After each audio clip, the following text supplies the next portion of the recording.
Amazon India और फ्लिपकार्ट को लेके एक बड़ा अपडेट निकल के आया है। सुप्रीम कोर्ट में जो सुनवाई चल रही थी कि अमेजॉन और फ्लिपकार्ट के द्वारा या इनके इनडायरेक्ट सेलर्स के द्वारा ये जितने भी केसेस डिफरेंट हाई कोर्ट में किए गए हैं, जिसमें 6 से ज़्यादा हाई कोर्ट इन्वॉल्व थी और 24 से ज़्यादा केसेस किए गए थे, जिससे कि जो सीसीआई की कार्यवाही है, कंपटीशन कमीशन ऑफ इंडिया की कार्यवाही या ईडी का जो कार्यवाही है, उसको होल्ड किया जा सके, उसको रोका जा सके और सीसीआई और ईडी अमेजॉन और फ्लिपकार्ट पे कार्यवाही ना कर पाए। लेकिन जब से सीसीआई ने सुप्रीम कोर्ट में कहा है कि ये जितने भी केसेस किए जा रहे हैं ये हमारे एक्शन को डिले करने के लिए किए जा रहे हैं, क्यों ना ये सारे केसेस जो कि इतने सारे हाई कोर्ट में डिफरेंट स्टेट्स में लगाए जा रहे हैं, उनको एक साथ या तो सुप्रीम कोर्ट में सुन लिया जाए या तो फिर दिल्ली हाई कोर्ट में सुन लिया जाए। इस पे सुप्रीम कोर्ट ने एक बड़ा फैसला दिया है और उन्होंने कहा है कि ये जितने केसेस चलाए जा रहे हैं अमेजॉन और फ्लिपकार्ट के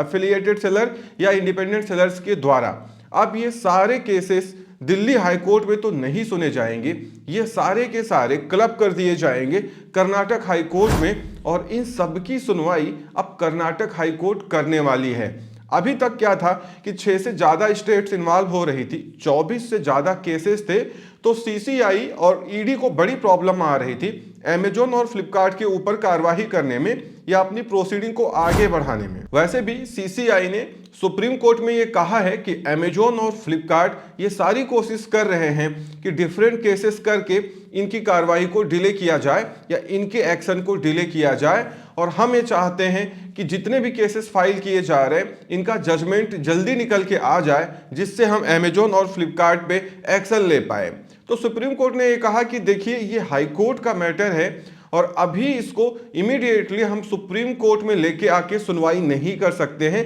या हम आपको ये प्रायोरिटी या ये आपको वेटेज नहीं दे सकते हैं। हाँ, लेकिन ये है कि जो आपका दूसरा स्टेटमेंट है कि सारे केसेस को हाई कोर्ट में किसी एक डिफरेंट हाई कोर्ट में ट्रांसफर कर दिया जाए, उसको हम कर देते हैं और अब जितने भी केसेस हैं वो दिल्ली हाई कोर्ट में तो नहीं, ये सबके सब अब कर्नाटक हाई कोर्ट में सुने जाएंगे और वहां से भी जो जजमेंट आएगा वो वहां पे माना जाएगा। अब इसमें बहुत सारे एक्सपर्ट का कहना है, बहुत सारे ई कॉमर्स एक्सपर्ट कह रहे हैं कि अब अमेजॉन और फ्लिपकार्ट के ऊपर जल्दी कार्यवाही हो सकती है, क्योंकि सुनवाई जब एक ही कोर्ट में होगी तो सीसीआई और ईडी को टाइम नहीं लगेगा कि वो डिफरेंट स्टेट्स के डिफरेंट हाई कोर्ट में जा करके और यहाँ पे सुनवाई करा रहे हों, तो अब डिसीजन जल्दी निकल के आ सकता है। वहीं दूसरी तरफ अमेजॉन और फ्लिपकार्ट की मुश्किलें कम नहीं हो रही हैं, क्योंकि सीसीआई और ईडी लगातार अपना शिकंजा कसता हुआ जा रहा है। वैसे दोनों ही मार्केट प्लेसेस या ई कॉमर्स मार्केट प्लेसेस ये कोशिश कर रहे हैं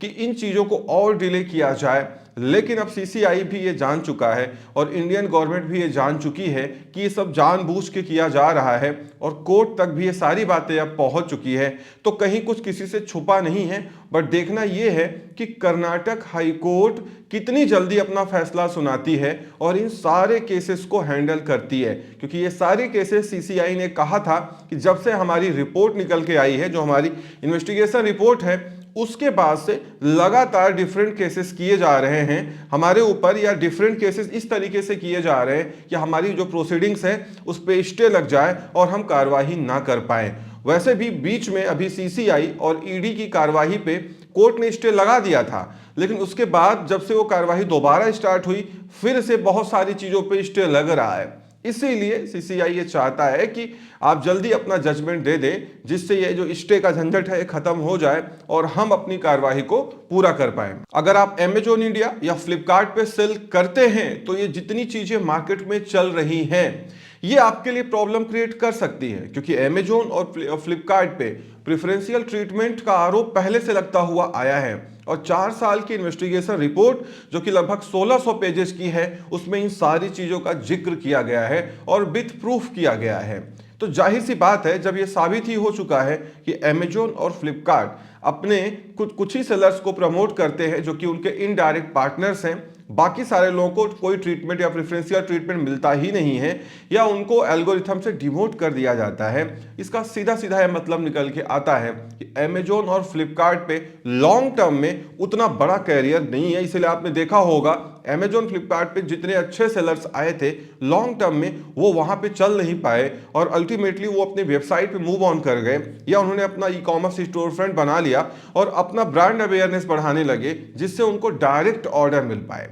क्योंकि अमेजॉन और फ्लिपकार्ट पे अगर आप होलसेल डिपेंडेंट हैं, आप पूरी तरीके से डिपेंडेंट हैं, तो आपको प्रॉब्लम हो सकती है। क्योंकि इन दोनों ही कॉमर्स मार्केट प्लेस पे कब क्या एल्गोरिथम में चेंज हो रहा है, कब प्रोडक्ट विजिबिलिटी आपकी कम हो जाए, इसका कोई भरोसा नहीं है। जिसमें रीजनल डिस्कवरी एक बड़ा नाम है। रीजनल डिस्कवरी की वजह से आज के डेट में इंडिया में बहुत सारे एमएसएमई और स्मॉल स्केल सेलर्स का बिजनेस खत्म हो गया है। क्योंकि रीजनल डिस्कवरी आने के बाद जिनके पास एक जीएसटी थी या 2 जीएसटी थी उनको विजिबिलिटी ही नहीं मिल पा रही है। और जब उनके प्रोडक्ट्स की विजिबिलिटी नहीं मिल पा रही है और दूसरी तरफ जिनको विजिबिलिटी मिल रही है उनको टॉप पेजेस पे प्रमोट नहीं किया जा रहा है, वहां पे अमेजॉन और फ्लिपकार्ट अपने इनडायरेक्ट सेलर्स को आगे रख रहा है, तो जाहिर सी बात है ऑर्डर तो कम होने ही हैं। इसलिए आपने देखा होगा बहुत सारे सेलर्स के पिछले 1 साल में बहुत सारे ऑर्डर कम हो चुके हैं। आप अमेजॉन या फ्लिपकार्ट पे जाके देख सकते हैं, फोरम में बहुत सारे सेलर्स लगातार ये कह रहे हैं कि उनके ऑर्डर बहुत कम हो चुके हैं। वो इसीलिए है क्योंकि एक तरफ रीजनल डिस्कवरी और दूसरा जो एक्चुअल एल्गोरिथम है प्रोडक्ट विजिबिलिटी का, उसमें इतने सारे मैनिपुलेशन या चेंजेस अल्टीमेटली सेलर्स की विजिबिलिटी को हैम्पर कर रहे हैं और उनको नुकसान हो रहा है। इसीलिए आप में से जितने लोग अमेजॉन इंडिया या फ्लिपकार्ट पर सेल करते हैं तो ये मान लीजिए कि इन दोनों ही कॉमर्स मार्केट प्लेसेस पे या तो आपको इनके सेलर्स के थ्रू टाई अप बनाना पड़ेगा या इनके जो अकाउंट मैनेजर हैं उनके थ्रू आपको टाई अप बना के चलना पड़ेगा, तो आप थोड़े बहुत टाइम तक चल सकते हैं। लेकिन बीइंग इंडिपेंडेंट सेलर अगर आपका टाई अप नहीं बन पा रहा है, आपके पास इनके मैनेजर्स असाइन नहीं हो रहे हैं, तो जाहिर सी बात है आपको ई कॉमर्स बिजनेस करने में यहां पे प्रॉब्लम आ सकती है। बस यहां पे आपको प्रॉब्लम तभी नहीं आएगी जब आप ऐसे प्रोडक्ट लेके आ जाएं जो इनके जो एफिलिएट पार्टनर हैं वो ना सेल करते हो या उनकी रीच वहां तक ना हो, तो आपको थोड़े बहुत टाइम प्रमोट किया जाएगा। लेकिन अगर आप वही प्रोडक्ट लेके आ गए जो इनके एफिलिएटेड सेलर्स बेच रहे हैं तो आप देखेंगे आपके प्रोडक्ट्स को विजिबिलिटी ही नहीं मिलेगी। और अगर वो विजिबिलिटी मिल भी गई तो कब वो सप्रेस हो जाए या डिमोट हो जाए आपको पता तक नहीं चल पाएगा। इसीलिए अगर आप इस पर डिपेंडेंट ही हैं तो आप उन प्रोडक्ट या उन कैटेगरीज को लॉन्च करिए जो रेयर है या यूनिक है, जिससे थोड़ा बहुत आपको प्रमोशन मिल पाए। अदरवाइज कॉमन कैटेगरी में ये अपने एफिलिएटेड सेलर्स को ही प्रमोट करते हैं, वहां पे आपको वो ग्रोथ वो विजिबिलिटी नहीं मिल पाएगी। इस वीडियो में इतना ही। उम्मीद करता हूं वीडियो पसंद आई होगी। Thank you so much for watching.